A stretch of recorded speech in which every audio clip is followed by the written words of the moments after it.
बिस्मिल्लाहिर्रहमानिर्रहीम। नाज़रीन अस्सलाम वालेकुम। नाज़रीन,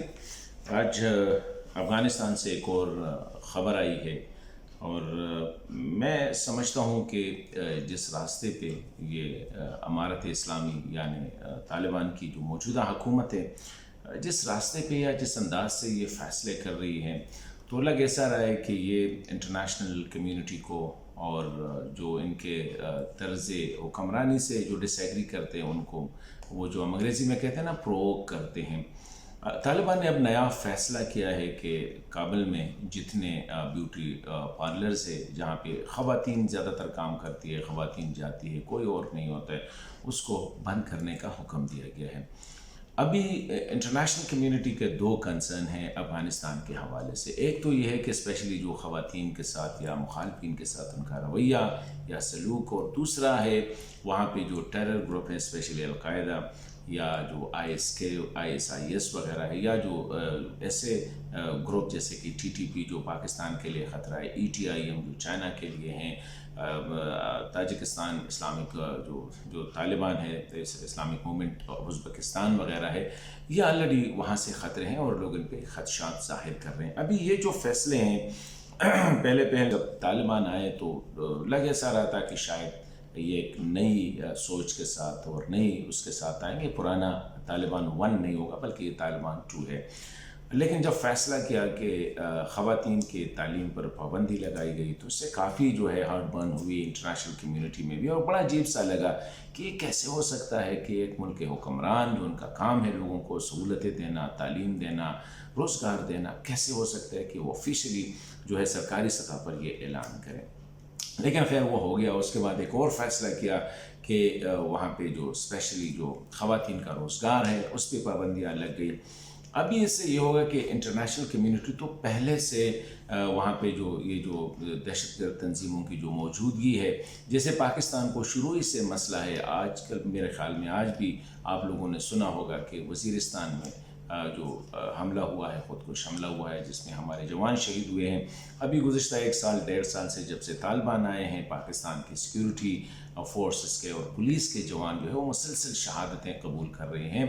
क्योंकि ज़्यादातर उसका इस्तेमाल होता है अफ़गानिस्तान की सरज़मीन से। ये TTP है, IS के हैं, अफ़गानिस्तान की सरज़मीन इस्तेमाल करके पाकिस्तान में आके यहाँ पे वो ये दहशतगर्दाना कार्रवाइयाँ करते हैं। अभी ये इस तरह पाकिस्तान को ख़तरा है, चीन को है, उज़्बेकिस्तान वगैरह है, सबको ये मसाइल है। इंटरनेशनल कम्युनिटी को अलकायदा और ISIS से हैं। अभी इंटरनली जो फ़ैसले ले रहे हैं, अभी जो नया फ़ैसला आया अगेन ख़वातीन को टारगेट किया गया है। तो जब मैंने आज की व्लॉग का मकसद भी यही है कि मैंने काबुल में कुछ दोस्तों से बात की कि ज़िंदगी कैसी जा रही है, तो उन्होंने कहा यार बाकी तो ठीक है, अमन कायम किया गया है, वो जो भी है वो इंसर्जेंसीज़ की सूरत हाल ऐसी नहीं है जो उस तरह पहले थी। लेकिन एक बात है कि हर घर में एक बच्ची बैठी हुई है, हर घर में एक खातून बैठी हुई है जो कुछ करना चाहती है, जो पढ़ना चाहती है। तो कहते रोज़ाना एक जहन पे एक बोझ होता है कि ये क्या हो रहा है, और लोग चाहते हैं कि अपने बच्चियों को तालीम दें, और ये हो ही नहीं सकता कि आप अपनी आधी आबादी जो है, आधी से ज़्यादा आबादी आप तालीम से महरूम करें। तो अंदर भी मुखालफतें, उसमें लोगों के दिल में तालिबान के ख़िलाफ़ जो है एक चीज़ जो है वो जमा होती जा रही है। साथ साथ मैंने ये भी सुना कि ये ज़्यादातर ऐसे फ़ैसले जो होते हैं वो कंधार में जो अमारत इस्लामी की जो क़यादत बैठी हुई है, सीनियर लीडरशिप जो बैठी हुई है, वो ये फ़ैसले करते हैं। हालांकि काबुल की जो सेटअप है उनमें मेजॉरिटी इनके साथ एग्री नहीं करते, क्योंकि वो इंटरनेशनल कम्युनिटी के साथ इंटरेक्ट करते हैं और उनको पता है कि इन बातों से हम खुद अफ़गानिस्तान को डैमेज कर रहे हैं, अफ़गान सोसाइटी को डैमेज कर रहे हैं। इंटरनेशनल कम्युनिटी आपसे चाहती क्या है कि औरतों को छोड़ दे कि वो तालीम हासिल करे पूरी दुनिया में इस्लामी, हालांकि ये इस्लामिक वैल्यूज़ भी नहीं है कि आप किसी को पढ़ने से या पढ़ाने से आप रोकें। पूरी दुनिया में जहाँ पे इस्लामी ममालिक है, मुसलमान मुल्क है, वहाँ पे औरतों और मर्दों के इक्वल अपॉर्चुनिटीज़ प्रोवाइड किए जाते हैं, और हमें इस्लाम भी यही कहता है कि सब के लिए इस्लाम में मर्द और औरत برابر ہے. جو انسانی حقوق کے حوالے سے ہیں، جو ان کے جو اسپیشلی جو سیکیورٹی کا مسئلہ ہے، تعلیم کا مسئلہ ہے، روزگار کا مسئلہ ہے، اس میں سب کو ایک آنکھ سے دیکھنا ہوگا. نہ یہ افغان ویلیو ہم کہہ سکتے ہیں کہ افغانستان آج کا افغانستان نہیں ہے. افغانستان ایک تاریخی ملک ہے، اس کا اپنا ایک جغرافیہ ہے جو کہ میرے خیال میں ہزاروں سال سے ہیں. تو اس میں اگر ہم یہ دیکھیں کہ جس طرح یہ فیصلے ہو رہے ہیں تو ہم یہ نہیں کہہ سکتے کہ یہ افغان ویلیو ہم اسے کہہ سکتے ہیں، نہ اسلامک ویلیو کہہ سکتے ہیں. تو میں سمجھتا ہوں کہ اس قسم کے فیصلوں سے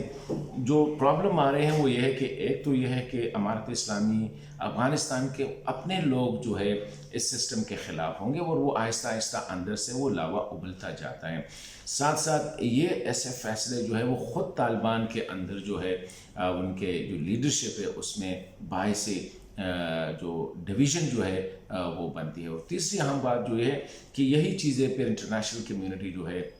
مثال بنا کے طالبان کے بارے میں جو فیصلے کرتے ہیں یا جو ہولڈ ہے ابھی تک، تو وہ ایک مسئلے بن رہے ہیں. اور میرے خیال میں اننیسیسری کوئی ضرورت نہیں ہے اس قسم کی، نہ اس میں آپ کو اسلام کی ممانعت ہے، نہ افغانی کلچر کی ممانعت ہے. کیونکہ افغانستان کو اگر ہے پختون پاپولیشن زیادہ تر تو پاکستان میں، یہاں پہ تو کوئی مسئلہ نہیں. وزیرستان سے لے کر چترال تک خواتین جو ہے تعلیم بھی حاصل کر رہے ہیں، نوکریاں بھی کر رہے ہیں، ایڈمنسٹریٹو پوزیشنز بھی ہے، فوج میں بھی ہے، پولیس میں بھی ہے، ساتھ ساتھ کالج بھی جاتی ہے، میڈیکل بھی پڑھتی ہے، انجینئرنگ بھی پڑھتی ہے، ہوا بازی بھی پڑھتی ہے. مطلب ہے کہ ایک ہی لوگ ہیں جو سرحد کے اس پار اور سرحد کے اس پار. دوسرا یہ ہے کہ اسپیشلی جو ریجنل کنٹریز جیسے پاکستان ہے، جو کہ دنیا بھی زیادہ تر نظریں کہ شاید پاکستان جو ہے کچھ رول پلے کر سکے،